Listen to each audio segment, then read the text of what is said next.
jau Dovilė, galiu pabandyti šiaip apie gyvenimo prasmę, kadangi mano draugo dabar nėra.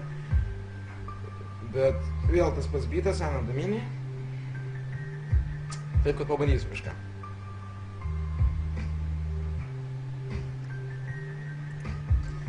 Gyvenimo prasmė yra didžiulė, tikrai yra didžiulė.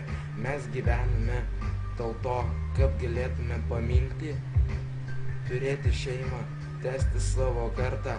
Tikrai nesiūlau atimti savo gyvenimo, nes ne tu davei savo gyvenimą, tau Dievas davė tą gyvenimą, tavo tėvai tau irgi davė tą gyvenimą, tu esi dėkingas savo tėvams, Dievui.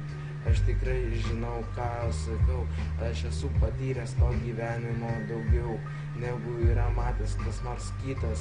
Gyvenimo prasmė yra tikrai didžiulė.